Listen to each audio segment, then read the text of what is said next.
when you set challenges for yourself that seem completely out there and like almost impossible, and you actually work towards accomplishing them, I think it does something neurologically in your mind where something goes off and you go, okay, this was impossible. I saw this as impossible before, but I worked towards it and I overcame that challenge and that fear. And something goes off, a switch goes off in your mind, and you're like, okay, if this was impossible for me before, then challenges that I face in life, I'll be able to overcome as well. And so I feel like it's almost like it helps you to work on yourself on the inside, on your personal growth, on your mindset. And when you work on yourself on the inside, you almost become invincible on the outside. Before we move to the soulful activity, because it's more to the fitness and wellness, what made you have this kind of transition towards fitness and wellness, connecting it with the concept of Injaz? So the transition was very a smooth one, really. I mean, I'm the chairman of Injaz and I manage the organization strategically. What Soulful is a true passion project of mine, because the wellness journey has been part of my personal growth journey over the years since, from a very young age. And it was part of something that really, really helped me in my own entrepreneurial journey of building a team and growing a business, growing an organization. It helped me with my mindset, with the way I perceived and thought about things. It helped me in very challenging times and made me grow as a founder, as a leader. And I would travel to different places to go on retreats and to experience, different wellness events. And I was so excited to bring this concept and always wished to bring this concept back home to our community in Egypt. And so I had the opportunity when I met my co-founder, and we decided to host one of the first wellness events in Egypt. And, a lot of people weren't exposed to different things that we brought in as part of this festival. So a lot of people are used to the workouts and maybe the yoga. But then, like what we did was, it was a very fun event by one of the most beautiful beaches in Egypt on the North Coast. And it was a mix of different activities, whether it's workouts and yoga, but also mixing it in with, the power of meditation and different panels on wellness and personal growth and mindset, and mixing that in with breathwork activities and even ice baths. So people got to experience different activities that would also, some would challenge their minds, some would calm their minds.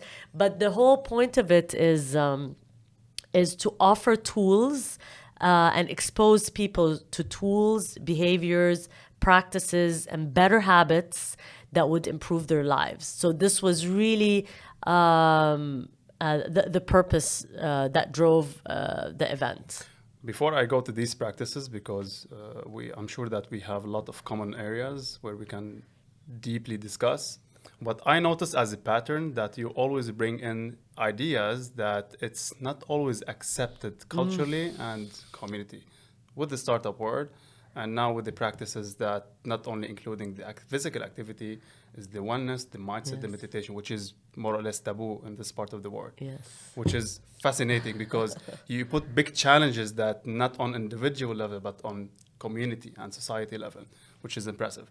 Going back to the practices, what are your common or daily practices you do when it comes to make sure that your mindset is on check when you are facing challenge? So, something that really helped me, you'll be surprised, but I went through a phase where I would set a challenge for myself, a physical challenge, at least once a year. So like one challenge I would train for to Check. One. yeah, to like, okay, I'm gonna train for a marathon. And the marathon terrified me. I mean, I was a runner, but I never ran that distance ever before, nor ever imagined it. But I'd set that challenge to really, test not only my physical endurance, but also my mind, because my mind was very fearful of that challenge. And it really got me out of my comfort zone to even imagine completing a marathon. So, this is one example where I trained for it. And then, I obviously get very nervous before the event itself, but would manage to accomplish and finish a marathon. And that for me, at the time, the first time I did it was a great personal accomplishment for myself, not only physically, but really mentally. Another time I'd set a challenge to do like an Ironman, and I'm a really bad swimmer. And so I'd have to really learn how to swim properly and get that endurance going, and test myself physically on the bikes and running and all of that. And that was another terrifying challenge that I just had to, work towards completing. And again, an amazing feeling for myself to have finished it.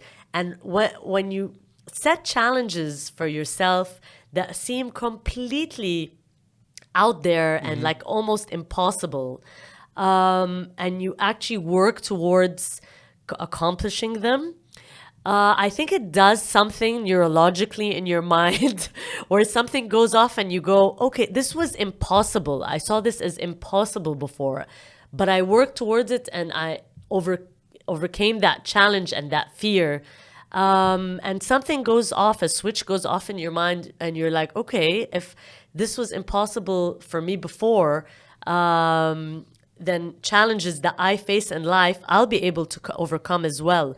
And so I feel like it's almost like it helps you to work on yourself on the inside, on your personal growth, on your mindset. And when you work on yourself on the inside, you almost become invincible on the outside. I love this. This is where I found a lot of common areas, because I decided that every year I set like a challenge that to test my physical limits and my mental limits, and how to learn from this experience and apply it on real life challenges. And I found it fascinating. And this is where I was really interested to discover, and you presented it very well, about to see yourself as a limiting belief, and based on this activity, I have achieved it. So when I go back to the real life, that any challenge that I face, I'm heads on. Exactly. Which is amazing. Again, it's like running a marathon. Is I know even the Ironman. I know how much it requires on weekly basis, the training hours between the three principles: running, swimming, and cycling, which is impressive. It's like, any plans in the future to do the same? Because it seems that you jumped into mountaineering, which is something I'm passionate about. Are you planning to do like another Mountain? not mountain, any kind of like big challenge, physical? Yeah, so yeah, so I mean, for me, the mountains are a big passion. I would love to do that again. But yeah, right now I'm contemplating the next challenge. Do you have something? Well, not yet in mind, but it's maybe in the works. I'll Okay. keep you posted. Please let me know. I'm interested, because again, I'm trying to like we create a nice community just to push each other, of course, in the corporate and in the startup, to make sure that we are, especially for the high achievers that they want to do. The question is, how do you balance these kind of like now these activities that became part of your lifestyle and the business? How you break it down on daily basis, and how you look into them at the big picture, and how they are important for you? So I think it's really integrating into your daily life, into your daily routine, certain habits and practices and behaviors. You might think of them as very small and not significant, but actually, as you practice them daily, you notice how the effect changes over time, and it can really impact your life, your behavior, your mindset, how you perceive things, how you perceive challenges, how you overcome things that come your way. And And really, that has been a source of it's given me strength, a source of strength in dealing with, we all get unexpected challenges, unexpected events in our life. True. And some of them will either make you freeze and shut down and be unable to cope with it, or be consumed fully with anxiety and fear. And if you've really worked on yourself, you'll be able to have almost this mindset of, okay, this is the reality of the situation. This is the challenge. This is the problem. I'm not going to freeze. I'm not going to have this anxiety consume me. I'm going to start thinking of solutions. I'm going to go into solution mode. I'm going to go into taking actions and seeing how I can resolve the situation in the best way possible. And I think this way of thinking of challenges, towards challenges, is a mental practice that will benefit us tremendously if we take on. It's that flexibility of thinking innovatively, out of the box almost, in addressing any challenge or circumstance that comes to us. This is where the word, sometimes the challenges are opportunities, but unfortunately, most Yes. of us, we don't digest it instantly, and it pushes us to think creatively to see how we can figure it out.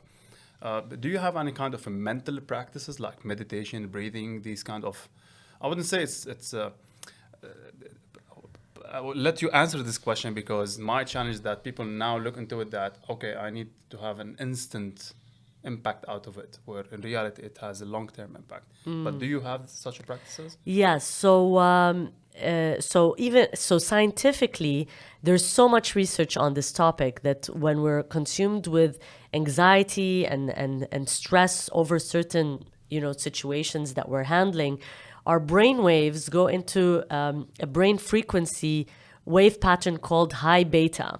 And when we're operating in that brain wave pattern for an extended period of time, this affects us not on a mental level, where you see a lot of burnouts happening and people consumed, physically consumed with, dis-ease, where your body is in dis-ease, it causes disease. Yes. And it's a connection between your mind, when you're operating from these very stressful brainwave patterns and consumed with thinking, overthinking, anxiety. This is a mental program, almost like you can think of your brain as a computer, and the software that is running is all to the negative and to the stress, and that basically goes into our subconscious mind and our body, and can take the form of, physical ailments, anything from that to disease. And that's what we need to realize, that sometimes we need to be aware of our thoughts and our thought patterns and the software program that's running in our minds.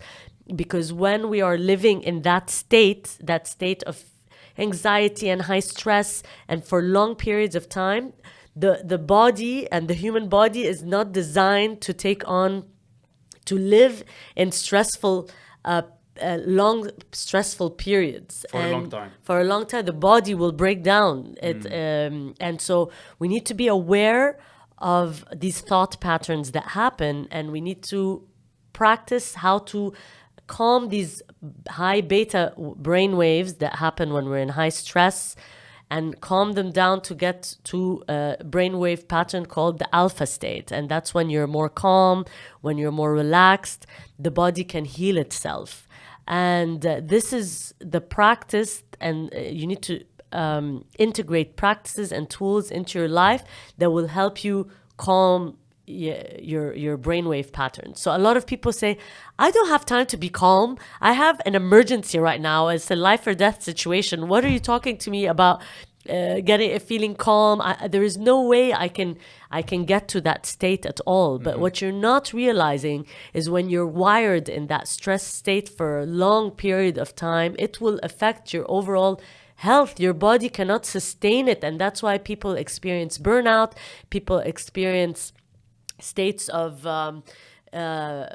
being complete mental health issues. Yeah. You know, all of these are as a result of that living in that high stress for long periods of time that the body cannot sustain. So how can we integrate and develop practices that can help us calm our minds, number one, and number two, realize that your thoughts affect your overall behavior, and you have to be aware of the thoughts and the programming that's running in your mind, and learn the tools and ways to shift that programming and calm the mind, so that your body can regenerate.